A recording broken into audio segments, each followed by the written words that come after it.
I wanted to do a meaning making activity with our forces in motion unit. And so we were looking at how can you describe and measure motion. And so I put together some artifacts.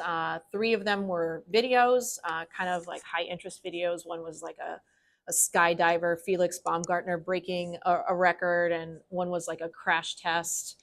Another was like a roller coaster. And then finally, there was a simulation where they could move a man back and forth. It's called FET simulation, where and it graphs it.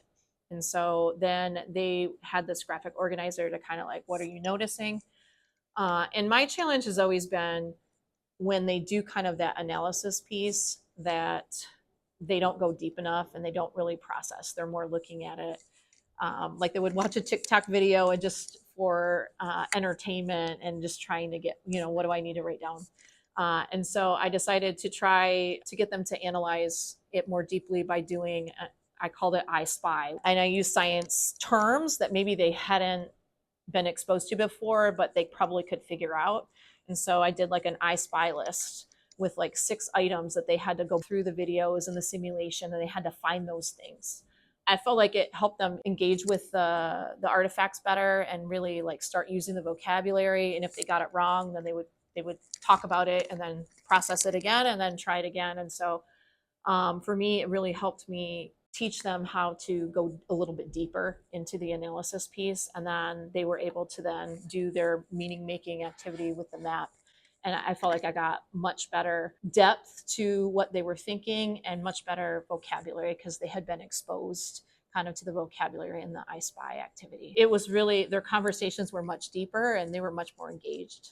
They had like a big piece of paper and they were working in teams and they were using the terminology. They would draw like what they saw in the video. So like one of the I Spy words was crumple zone. And so they had to go back to the crash test dummy video with the car crashing into the wall. And so they were explaining like how deceleration without using the words deceleration, and they were describing it in their posters. They conceptually were more on the conceptual side versus the organizational side. And so that's the shift that I'm trying to get with them, is like going from just organizing information into like getting deep concepts and representing those concepts.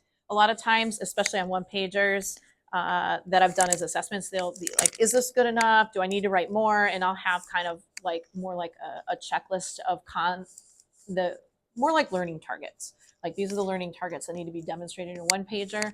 And so I felt like there was less, it was a bit more freeing to them to not have parameters and to just be able to map it out.